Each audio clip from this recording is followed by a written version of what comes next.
I think that if you give your children time, really time, and that's rare in our days, and you give them humor and laughter, you are on a good way. If you can laugh at things that can seem difficult for them, and to do that, you have to put your phone down, your iPads down. You have to be present with the children. That's the most precious thing you can give them. Welcome to the Humourology Podcast with me, Paul Boross, and my glittering lineup of guests from the worlds of business, sport and entertainment, who are here to share their wisdom and their use of humour with you. Humourology is the study of how humour can dramatically improve your business success and your life. Humourology puts the fun into business fundamentals, increases the value of your laughing stock, and puts a punchline back into your bottom line. Please remember to like, subscribe and leave a review wherever you get your podcasts. My guest on this edition of the Humourology Podcast is an award-winning international television presenter and singer with endless talents. Her album, Sweethearts, went gold in only 4 days. When she's not producing gold, she can be found as the host of Norwegian TV's long-running Jakten på Kjærligheden and many other primetime hit shows, which I won't even attempt to say in Norwegian. Her talents continued to add up when she won the first season of the popular Norwegian dance competition Skal vi danse, which is Norway's version of Strictly Come Dancing, or Dancing with the Stars if you're an American. For the last 10 years, she has been the sparkling on-screen presenter of the show. When it comes to understanding the key components to on-screen connection, communication and charisma, this woman is in a class of her own. Katrine Moholt, welcome to the Humourology Podcast. Oh, thank you so much. And thank you for beautiful words. Wow. I'm really feeling honored to be your guest, Paul. Oh, you are so kind. But firstly, let me apologise for my terrible Norwegian pronunciation. It was me trying my best, but even however many times I've been to Norway, I can't quite get it right. Secondly, I'd like to take you back to when you were young, the early years, when you were growing up. What kind of family did you grow up in? And was humour important to your family? Well, I grew up with a very light-lived family. Do you say light-lived in England? We are saying that in Norway, as you live your life light. So I had especially a mother that taught me to be very apparent in the situations, and I was always looked very good after, so I felt filled up with love and compassion. And every time something went wrong or you got into trouble, my parents, and especially my mother, she was very light. So it was, well, we don't care about that. Don't think about it. Let's go on with it.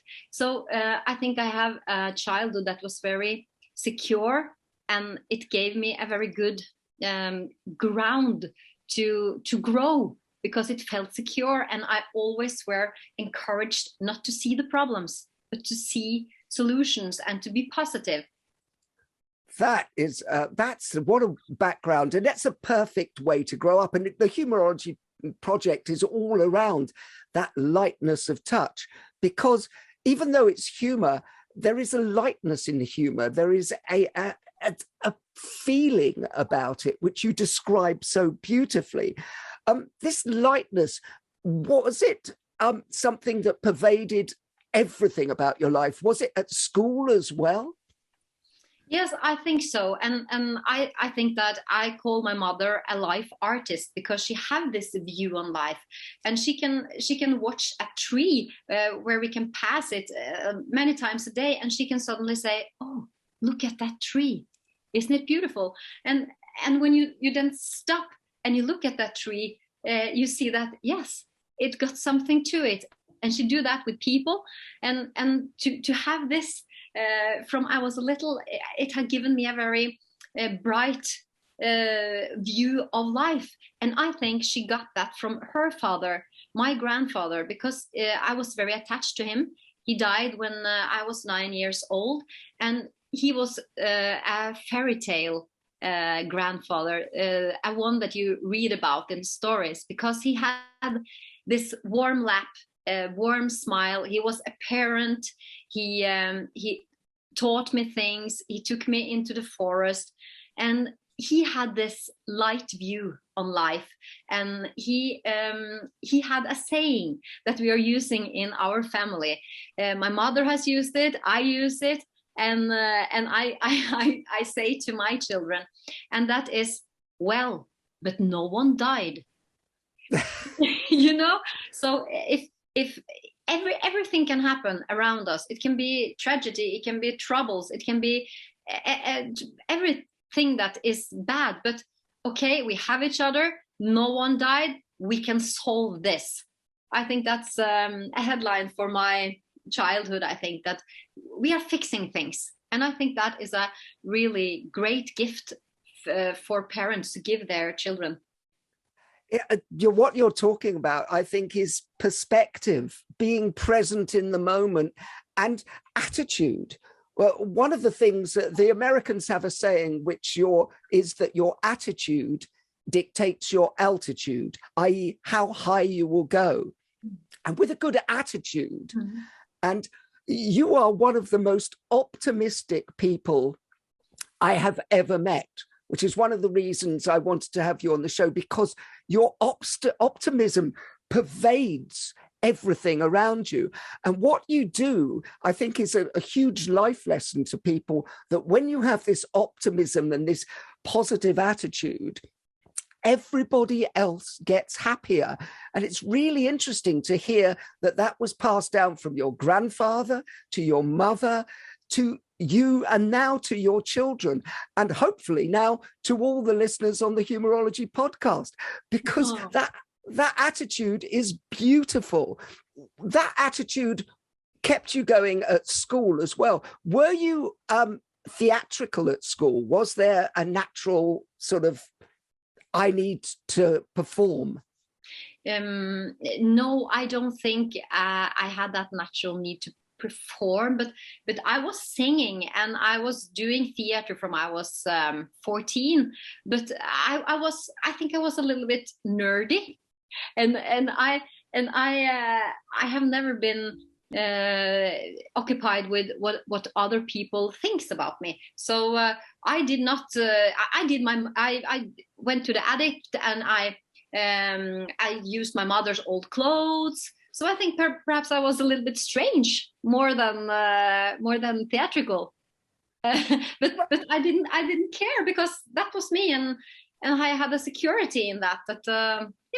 It was not important to me to follow the stream and the fashion and things like that. And I think that a very important thing for me as a mother of 3 children, I think that one of the most important things for us is to be good role models, because the children are copying us.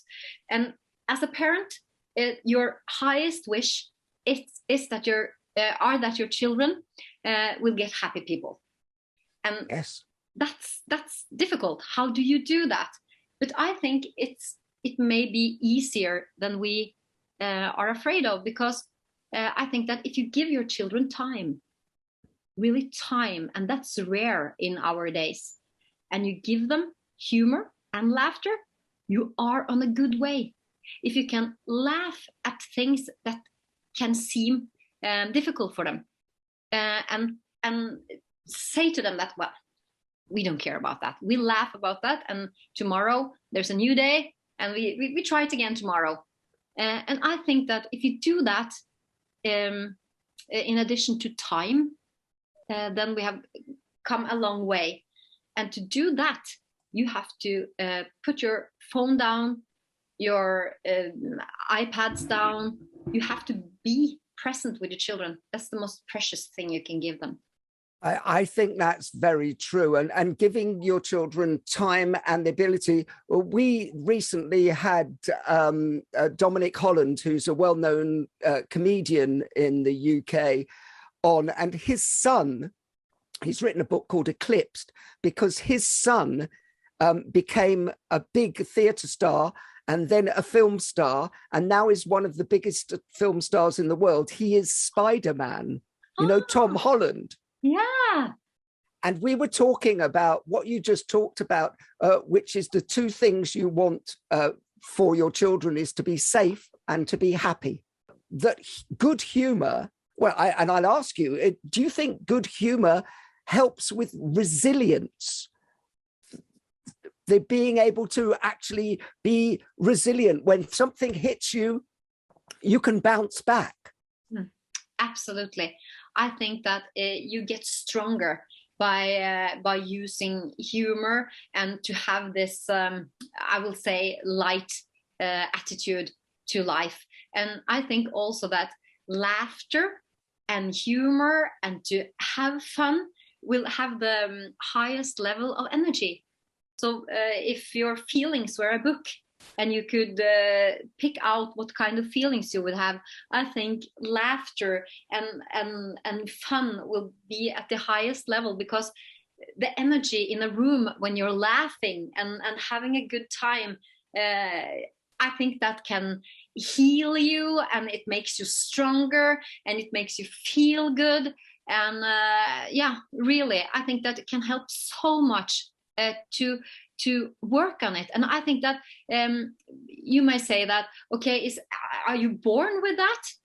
But I think no, I think we have to work on that. We have to chase the happy moments in the way we're working on our daily exercise. We say to ourselves, today I have to take the stairs, not the elevator.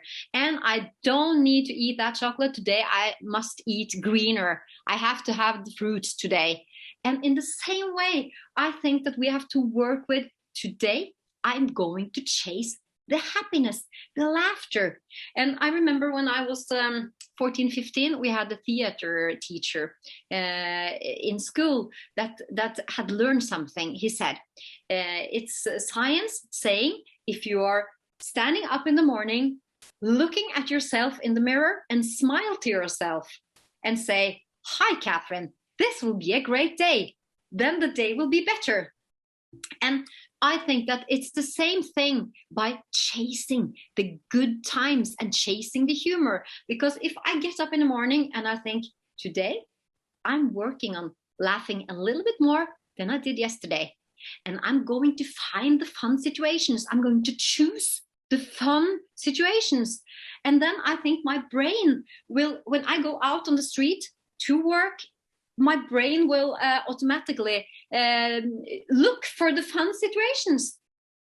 Well, that is fascinating. And from a psychological standpoint, that really is interesting, because we all have a part of our brain called the reticular activating system, which is when we look for something, like if you're looking for a certain car or a certain bag or whatever, you get it in your mind and you will see that car or that bag everywhere you go. And you have just described the perfect way to do the reticular activating system for laughter, for happiness. Yeah. Where are the fun people in the room? Yeah. If you walk into a room and you go, I bet everybody in here is miserable and horrible, you will find the miserable, horrible people. If you walk in going, where are the fun people? You'll start to spot for people who are smiling, people who are laughing. And your other point was really good. Your drama teacher was very right, because if you chase the laughter, you can actually change your own brain chemistry by just putting a smile on your face. It changes your brain chemistry. So that's perfect. Wow, this is a masterclass in parenting and happiness. Fantastic. No, I'm really excited. Oh, but you see, there's I don't know if you know about this thing. But there's a saying in psychology, and I'm sure you do this instinctively, that if you want anyone to go into any state, you have to go into that state first. So if you want people to be happy, guess what? You have to start by being happy. And I think that is your key to success. You start with yourself, don't you? Yes, and I think you're right that it's, for me, it's instinct, because I've been taught to think that way. But as I said, I also think we can change ourselves to exercise on it in the same way as you said. By exercising the physical body, you can work on it, and I think you have gone a long way just thinking it as a parent, that you think that today I want to make my children smile and to laugh and be aware of what and how you're talking to them, how you meet them, because there's so many children today struggling with shame. It's much about talking about shame, and I think that we have a huge task for parents, that we don't want children feeling shame. We want them secure and happy, and I think we have to start with ourselves. And it's interesting you used the word shame, because I was just reading a book by Baroness Helena Kennedy called Eve Was Shamed, and it seems to be the word now. And I think that in order to be shamed, you have to allow shame to come to you to an extent, because what happens is everybody will try and do this. I will give you an example. I'm half Hungarian. My father was Hungarian, and my middle name is Zoltán, Zoltan. And in the UK, when I was growing up, there were no names like Zoltán, it was sort of thing. And I remember the first time at school that somebody went, ha ha, Zoltán, and everything, and they wanted me to be shamed. But instead of that, I was a small child, I went, yes, it's good, isn't it? Wow. And then that leaves people nowhere to go. Yeah, but are you raised a little bit in the same way? I was raised to turn that into, when they said that, you instantly, as a little primary school boy, you turned it and said, yes, isn't that nice? And then the situation died. Instead of feeling shame, as you said, going home and said, oh, they called me that, and that was negative. So are you raised in the same way? Well, I think so. My father was a Hungarian refugee, so he had a saying. This is a man who at 17 years old was in the Second World War. He didn't want to be. And in 18, he went in with the Russians to Berlin. Wow. Then he was put in a camp. Then he had to go back to Hungary and study again. Then the Hungarian uprising happened and he had to escape again. And he was put in a refugee camp. This is a man who used to say, I am lucky. Yeah. And luck is an attitude. Luck is not what you could choose. And this is what you were saying. You could choose to go, I've had a terrible life because of this and this. And then I was in this camp and then I was in this war and I was in another. But he chose to go, I'm lucky. Yeah. That's really a crucial thing that you, how you look at your life. And that you can say that I am lucky. And when people say, wow, you've been lucky, then you can also say that, well, perhaps I'm not lucky, but I'm not standing in my own way. Yes. I let the good things happen to me. I'm not standing in my own way to block the good things. We have to take the gifts that come to our life, and we have to live much more slow, so we get the time to see those gifts coming to us. Because today we are living so fast, and we don't have time to stop and to see what's coming our way. And I always say to my children, choose what makes you happy, not what seems sensible. Choose the happy. Don't go for the job that you make the most money. Go for the job that you are feeling happy every day, all the hours you are on work. Because if you do that, even though if you earn less money, I think that your day will be so much better, and you will have a better life, even though you not have all this money.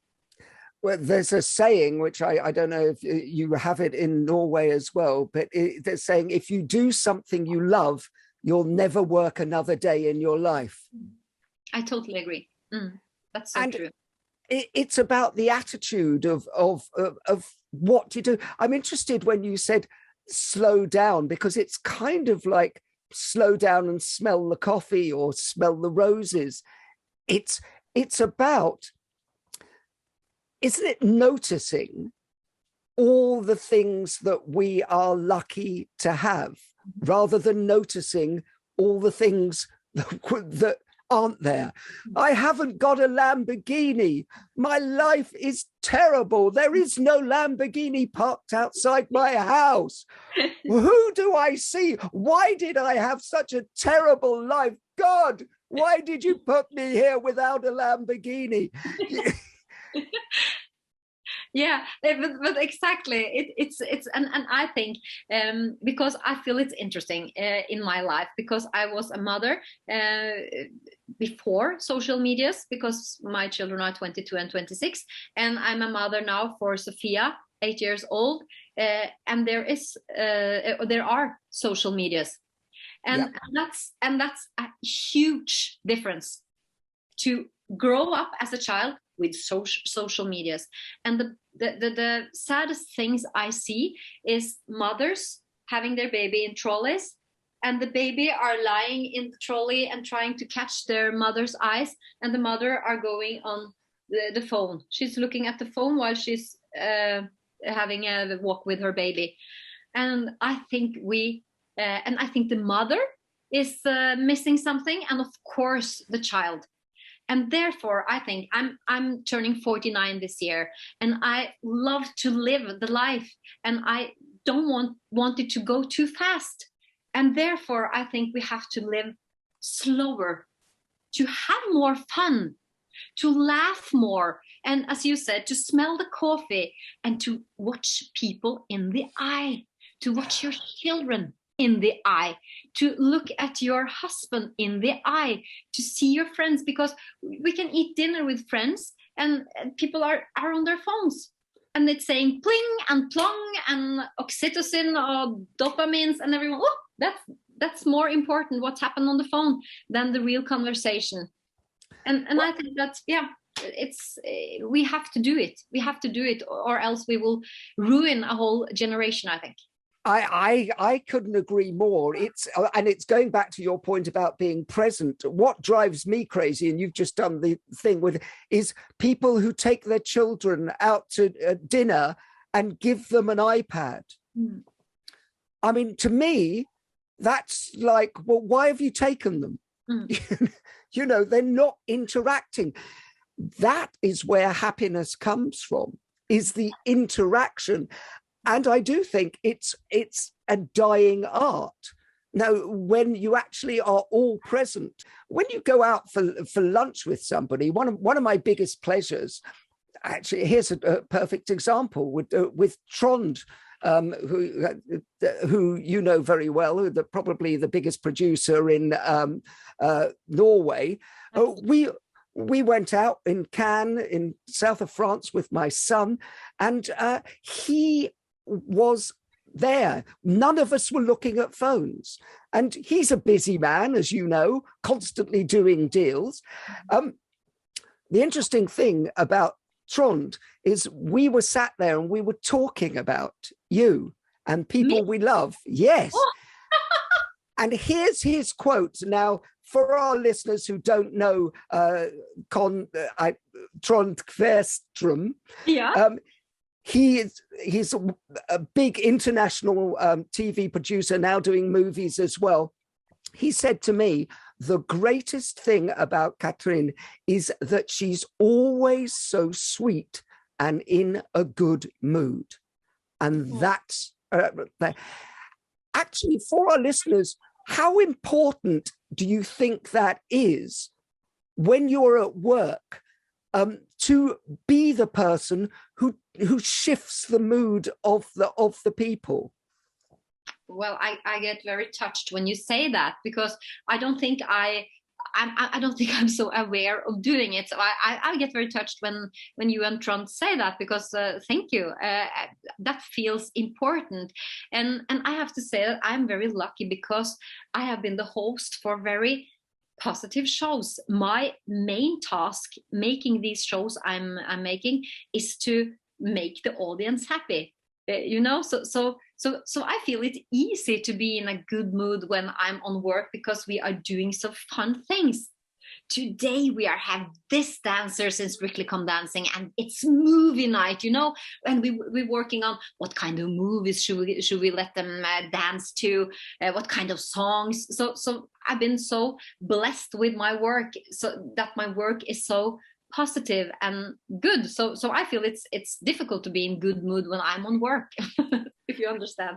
Well, no, but I think it's really interesting, because I mean, a lot of people not everybody's in show business, but I think there's a lot of tips and techniques and tricks that people can use. So many people now have to use Zoom to communicate for work and everything. And you are an expert at communicating through a camera. What tips can you give for people when they are working on Zoom? Because I see nightmares of people on Zoom who don't even understand that, they think they can sit there like this and just, what, as an expert on doing that, what tips would you give to people when you are having to work with a camera? Well, I think that the most important thing for anyone working on a camera or in any jobs, I think, is to say yes only to things that you're passionate about. And I think I've done that. I've said, you wouldn't imagine how much I've said no to doing, because the things I'm hosting, I really burn for them. In my shows, I love them, and I have a very compassionate feeling for my work. And then I think it comes easy, because you love what you do. And therefore, I think you have to, in all works and on Zoom and everything, it's not a problem to be engaged in something when you love it. So I think that's the reason, I think. So if you sit like this on Zoom, I think you're in a dull meeting. Because if I sit like that, I'm in a conversation with Paul Boross, and it's a theme that I really love to talk about, and I think it's very important. And then I get engaged, and then I get happy, So, well, yeah. It is about, but how do people, I mean, from a psychological perspective, a lot of people hate being on camera. Yeah. My mother just does this whenever she's on camera, even when you take a picture of her, she goes like this. It's like, I think she thinks they're going to steal her soul. But but actually, are there actual techniques? Okay, first is imagine you're happy, imagine you're happy, let your face do that. But is there an actual technique of actually thinking? Because I would say when I'm doing it, I always presume that anyone I'm talking to is lovely. Yeah. Because if I'm thinking that Kathrine, she's horrible, it's going to show on my face. Yeah, that's true. So what do you do? What are you imagining in your head? I'm very much in the moment presenting. I feel that I'm really authentic to what I'm saying. So what I'm presenting, I really mean it. And I really think about what I'm going to say and how I want to present that. And for me, in my job, that is easy because this dancer you're going to see now, we have seen him on stage, on movie screens, but now he's trying to do a cha-cha. And I'm as excited as the viewers and as excited as he is, because now he's going to dance a cha-cha. So for me, it's about being authentic and not do things that you feel is wrong for you.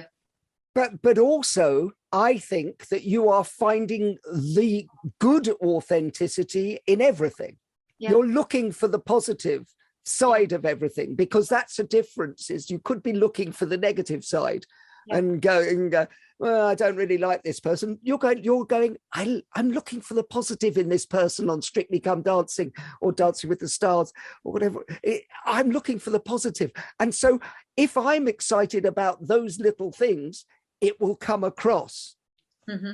And I think that's, make sure that you are in the right state when you're on a Zoom. And you're looking for the good things about the other person or the other people on there. Absolutely. And I also think that taking yourself too seriously, then you won't have a nice, and you won't have a funny life. And I think I am a little bit shameless. I'm not afraid of doing mistakes, and I'm very playful. I like to throw myself into things, and I think that is very. I think that's a good tips, if I can say so, because as you said, your mother, she will get a little bit like this because she feel that perhaps that I want the picture to be so nice, and then your occupation will be, how do I look now? But I think that if you just think that, well, it doesn't matter, and I don't care, it's okay, I just jump into it, then it's much more fun as well. It's really interesting because you and I have worked together, and I am a huge fan of what you do. But that likewise, oh well, bless you. That natural ability to be playful, to be present, is, I think that's the most beautiful thing. But what you just said was really important to me. It's kind of what I say to people is look forward to things going wrong. Because when something goes wrong, if you become the person who gets very tense, the audience will get very tense. Absolutely. But if it goes wrong and you go, I did it wrong, who cares? Then the audience relax. And whether that's an audience of one, and by the way, all the things we're talking about are important at work, but they're important for everybody if they're trying to find a soulmate. Yes. What do you want out of any interaction in your life? You want to make a connection. And I say the easiest way to make a connection is to laugh with somebody. Absolutely. I totally agree. And therefore, I say this with chasing the good moments, because life is so short, and there's so much bad things and dark days in our lives. So when we have a good time, then we have to appreciate it and embrace it. And I think laugh while you can. If the life is approximately good, then laugh and chase for the good times and the people that give you this good feeling. Because we have all friends or colleagues that when we have been together with them, we perhaps feel a little bit down, and you perhaps don't know why. You just feel, why do I feel like this today? And try to be with the people that makes you feel, I've been with him today and I feel lifted. I think to be conscious of these things, it's really improving your life, and it's very exciting when you start to dig into it and you get conscious of it. And no, today I want to call him because he gives me this good feeling. So what makes you laugh, Kathrine? Well, I laugh at everyday comic situations that comes from the everyday life. And my husband, he says to me, he calls me just Circus Moholt, because there's always, because I'm a little bit playful and a little bit shameless, so there's things happening around me all the time, and things like that I laugh a lot of. I can give you one example. It's 3 weeks ago. My Sophia, she was at this dancing show because she's participating dancing. in her free time. So she was on a dancing show with her friend Ida. And since I am known in Norway, when I'm with my children on things, I try to be as anonymous that I can. So I go to my place and I sit on my chair, and I am a very good parent watching this dancing show. And first part is going so well. It's a break in the show. And part 2 is going to start. The host, she's on stage and say, okay, every children can come up on stage again. Part 2 starts now. And then I look around and I can't see Sophia and Ida. And I have a lot of thoughts in my head. What has happened? What have happened to them? And then I get up and I go out of the room into the hallway and start to look for them. And then I hear her voice, Mommy, we locked ourselves into the bathroom. And I walk onto the door, and it was not this bathroom door where you can have a space under and over. It was just a regular door. Oh, and so they had locked themselves in, so I couldn't help them. Oh. And then I get they're 8 years old, and I think now they will be so scared. They are locked up in here. So I instinctively, I run back into where the show is, where still the host is on stage presenting what's going to happen. And I'm shouting out in the room with my finger up. My husband said, you had your finger up like you're interrupting in school. Excuse me, but there are 2 girls locked up in the bathroom. Can someone help me? So much for being anonymous. And it was just quiet in the whole room, and 2 fathers are getting up, running out with me. They start to bang on the door, and they hold it in so that when they try to lock it up, the door will open. So they got out. And then the host, she hears that, okay, now the girls are coming. So she said, okay, then we can start the show, because the girls has come out of the bathroom. And then my Sophia, she shouts into the room, well, we're just going to wash our hands. Oh, no, that's beautiful. What a beautiful description and everything. And of that, the perfect payoff. And then he goes, no, not yet. We've got to wash our hands. And I asked her afterwards, were you afraid sitting there and not come out? And she said, yes, Ida was very scared. She almost started to cry. But I said to her, Ida, don't be afraid. I know my mommy will rescue us. Oh, and our job as parents is to give them the right attitude, give them the tools, and then make them feel that they are secure, and then to let them go. Yeah. That's, and if they have the right attitude and the right sense of fun, the sense of playfulness, sense of humor about life, then they can go out and do anything in life. Mm. That's a wonderful story. I'm going to ask you an interesting question now, because is everyone funny? Well, I think that everyone is funny. I absolutely believe that. And I think it's about how much you dare to get loose, and of course the training. And I also think that someone are more talented in comedy than others. But I think about something, and I feel that we are divided in 2. I think that it's the comedians, the funny one, and it's the one who laughs. So I think that, and I feel that in those 2, I'm the one who laughs, and both groups are as much important. So because as a host, I work with a lot of comedians. I'm so lucky. And my co-host on Strictly Come Dancing with the Stars, he is a comedian. And to spend my days with him, that's a gift, because he is naturally funny. He's funny in private life. He's just not funny. He's not only funny with the script. He's funny all the time. And then he is funny and I'm laughing.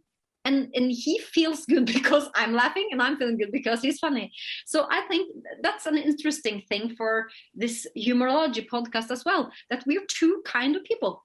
the funny one and the one who laughs. And I think they blend together. Is a perfect match.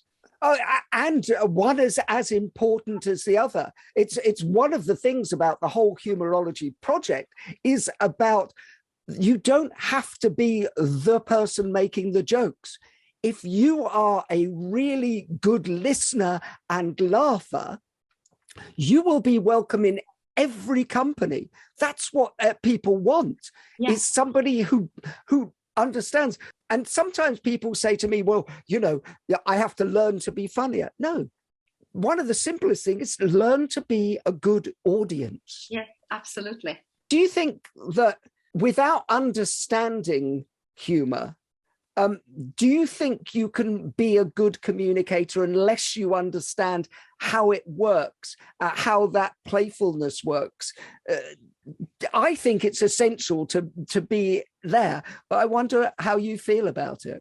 Of course, you have to have the ability to listen and to understand the humor. And again, if you don't take yourself too seriously, then you can laugh so much more. You can laugh at yourself and of situations that's happening, and that's a very good feeling. How important do you think it is to be able to laugh at yourself?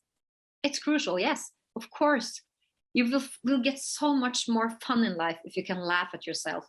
Well, we're all ridiculous is where I start from. And if you can realize that you're ridiculous, nothing can harm you. Yeah. Because you go, yeah, okay, yeah. I am that ridiculous. Yeah. So now what can you do? And it goes back to somebody calling me Zoltan and me going, yeah, it's great, isn't it? And then they go, well, hold on, you're meant to be upset. No, I'm ridiculous. Yeah. We're all ridiculous. Yeah. So get over it. Yeah.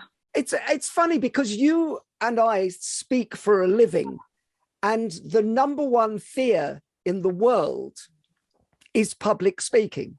Mm. You know that on the list of the number one, and number 6 is death. Yes. So people are more frightened of dying, of speaking, than they are of dying. Yeah. What is your tip or your attitude or the way you deal with it? Because millions of people are watching you on television or if you work live.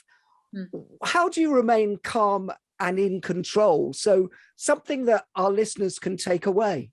I think it's all about being properly prepared for what you're doing, and not think about, oh my God, now 1 million people are watching me and now we're going live. If you're starting to have these bad voices in your head, then you're lost. But you have to focus on, okay, now I'm going in and I'm going to do this and this and this. And the better I am prepared, the more I'm prepared for the unprepared. So, and I have done Strictly Come Dancing for 10 years and live, it's live every Saturday night, all autumn. I'm going to examine, I feel, and on 2 hours live television. And of course, a lot of things has happened, but as long as I know where to go, sometimes the music didn't play. So I just had to think fast, and I had to go up and interview the couple who stood there on live television, and there was no music, and they should dance. And because I was so good prepared, so I knew what to say before and after, I could just go up and do that interview. And I think that's for everything. And I understand also, I have to say that, why it's on the top of the list, the fear of speaking in public, because I am scared to death every time I'm going out there. So I have to really every time work on my nerves. I really I'm nauseous. I have to breathe, and I every Saturday throughout the season of Strictly Come Dancing, I ask myself every Saturday, why do I do this? Why do I do this every week? Why do I want myself this bad? But then I go in front of the camera And for me, then the nerves are disappearing, because then I've focused on what I'm going to do. I have some brilliant points in there and some brilliant advice and everything. The first thing that will probably make every listener really happy is somebody who has presented Strictly Come Dancing or Dancing with the Stars every autumn for 10 years is still nervous. Every time. But every time. I love that, because I always say to audiences, I said there are two types of people in the world. There are those who get nervous, and there are liars. Yes, exactly. Good point. And I both of us work with some of the biggest stars in the world. It's the same for everyone. Absolutely. All we get good at is flicking the switch over. How do you flick the switch? Well, you just explained it beautifully, how you flick your switch. It's how you talk to yourself, what you say to yourself. Because people who are good at this don't say, I can't do it, I can't do it, I can't do it. They say, I've done it loads before. And then you do something which is, you just accept it and then put your attention on the camera or on the audience, because that takes you out of your head. What makes people fall over is when they get inside their own heads. Yeah. And start to focus on, oh my God, I don't remember what I'm going to say. And now everyone is watching me. And I think they don't think I'm beautiful in this dress, and they think I'm stupid. Now I talk too fast. And sometimes you also say something wrong, and you have to correct yourself. And that could be painful as well. But we are people. We are not robots. So I think our audience likes that. By the way, it goes back to that if you don't go tense and go, I made a mistake. Yeah. Oh, they won't go into the state. And it's funny enough, I think that people don't listen as closely as you think they're going to listen. So you can say something like, I have no idea what I'm going to say next. Yeah. But as soon as I do have an idea, guess what? I'm going to be telling you, and everybody will just relax and go, okay, she has no idea. Say it with confidence and with a smile. Actually, if there's anything that I think really defines what you do, is your smile. Yeah. Because when you smile, it changes your own neurochemicals in your brain, yeah. But it also, everybody assumes that you are in control and relaxed. Yeah. And so there's a good tip for everyone. Mm-hmm. Is just, when you're nervous, learn how to smile. Yeah. It's brilliant. If I asked you to write a business case for humour, what would you include in that business case? I.e., if people were saying, well, why should we get humour into our company? What good will it do us? What do you think it does? I think that to chasing the fun situations, as I said before, it's very important. And I think that we can laugh at the thing called laughter yoga.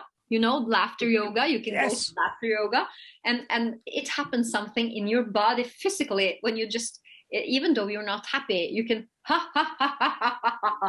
start to laugh, and then something will happen. And I also think that team building, to be a team, to be safe with each other. So if I should write a case for that, I would have invited my team home with me, and perhaps we should play all games like hide and seek together, kick the can, kick the can when you're the old, and then there will be much laughter, and we'll be a very good group, and I think we will have much more fun on our work if we're closer together and if we laugh together. Do you think it also has an effect on mental health? That companies who are laughing together there is some statistics that there's much less absenteeism, people stay in the job longer. So the mental health of a team that laughs together surely is improved. Absolutely. Being in that good state, I think, is really important. I'm also interested, when you've been talking about this, I think that having worked with you and having seen you on all these primetime television shows, what you're really good at is, funny enough, everybody talks about you being the best presenter, but I think you are the best listener. Oh, that's a compliment. Really? Because I think that's really important. I think that in order to actually have that ability to present, you have to be gauging. And I mean listening with people's faces, with people's reactions, with people's body language, as well as the words. How important do you think listening is? Oh, it's the most important thing. And I get really moved when you say that, because I think that that's really I feel that it's the most important thing as a host and also as a human being, to listen, to be there and listen. To get the situation right. And you can't get the situation right if you don't listen. And that's also knowing your audience. Who are you talking to? Is it your children? Is it a big audience? Is it Dancing with the Stars audience? Is it a little concert audience? Who are you talking to?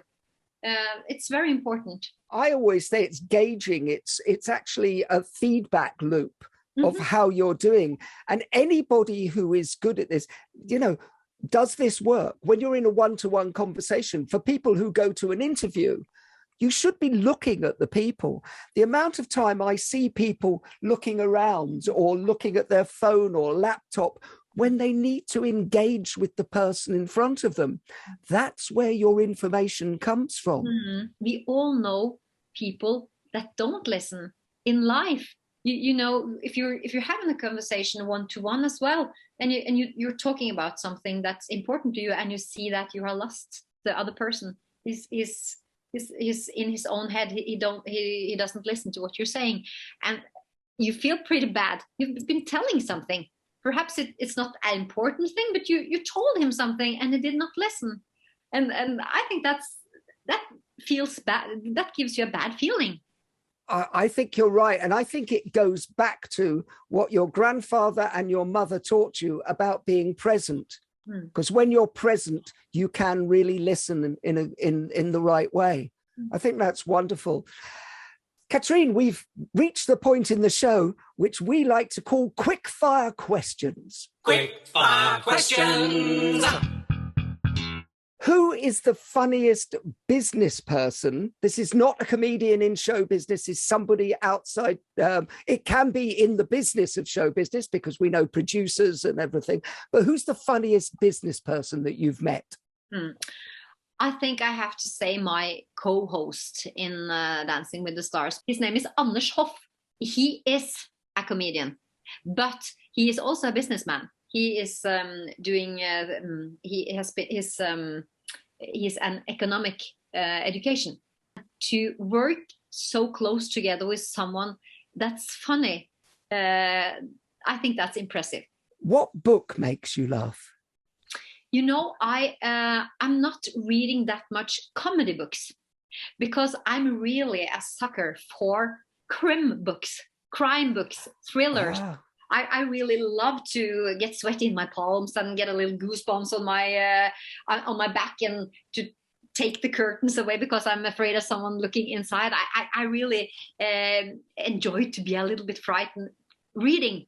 And then I have to say, do you know our Norwegian author called Jo Nesbø? I don't know. He sells all over the world. Oh, hold on. Yeah, yes, I'm saying it differently in my head. I can see it written down. Yes. Yeah. Yes, he is ridiculously good to write. And when something is really good, I sometimes laugh because it's incredible, And his main character in the books he gets in situations that's really impossible to get out of. But he finds so smart ways of getting his character out of the situations. So I just have to stop, read, and laugh, like, are you kidding me? Did that really happen? Wow. And that makes me laugh when it's so good that because I really enjoy people that write so good that when you open the book, the movie starts. You don't see the letters because you are turning the pages and the movie is going on between those book perms. I love that because it's the laughter of joy, isn't it? Yes, and fascinating. What film makes you laugh? I like to watch romantic comedies. So, for instance, The Holiday, the Christmas movie. I really like that one. And also the series Sex Education. Have you seen that with Jill Anderson and a lot of young, really, really good actors? And they have a tremendous timing, and the script is so good, and it's really funny. And I have to say that to watch a comedy or a humorous series before you go to bed, it's really such a good feeling. If I've been laughing for an hour, you've been watching this movie, and you go to bed and you go to sleep, I think you sleep better because you have been laughing for a while before you go to bed. And that is a very good feeling. So you've created oxytocin. By the way, there's a good tip for everyone. Laugh before you go to bed. Yeah. What word makes you laugh, Katrine? My oldest daughter, when she was 3 years old, and this will be a little bit hard to explain, because in Norwegian, we have a word for toilet paper that's called do-ruller. And our do-ruller, that's how we speak. That's toilet paper in Norwegian. And when my daughter was 3 years old, she said she couldn't say the so she said do-lullul. And I always have to laugh when I hear that word. It's do-lullul. And she was also very sweet because when she said, when I was 2 years old, I said do-lullul. Now I'm 3 years old, so now I'm saying do-lullul. So she thought she had done it right. Done the work. She hadn't. So do-lullul is my favorite word. Well, you'll be surprised to know that nobody else on this series has chosen that word. I imagine. Oh, that is beautiful. What sound makes you laugh? Every sound that has laughter in it. Laughter, the sound of laughter. It's really, we have so much fun laughter. If you start to listen how different people laughs, it's a study. I mean, it's so good. And the laughter coming from the stomach and just working its way up and out. That's the sound of laughter makes me laugh all the time. Oh, and brings you joy, obviously. Yeah. I can just see your face light up when you start to talk about it. Would you rather be considered clever or funny? I would rather be considered clever, because if I'm clever, I understand that I have to be funny to make a good life for myself and for everyone else around me. No, lovely answer. Lovely answer. And finally, Kathrine, desert island gags. You can only take one joke with you to a desert island. What is that joke? I like humor a little bit on the edge, and I always like Monty Python. And the gag where this piano man is singing and playing in this nice restaurant. And he's playing, isn't it awfully nice to have a penis? Isn't it frightfully good to have a dong? It's swell to have a stiffy. It's divine to own a dick. From the tiniest little dagger to the world's biggest prick. So I think that if I was alone on a desert island, I would sit there and sing about penises and I would be happy. perfect. And I think you've made Eric Idle very happy as well. I don't think that was a perfect way to end a wonderful interview with an absolutely playful and perfect guest. Katrine Moholt, thank you so much for being a guest on the Humourology Podcast. Thank you so much, Paul. I've had a really good time, always together with you.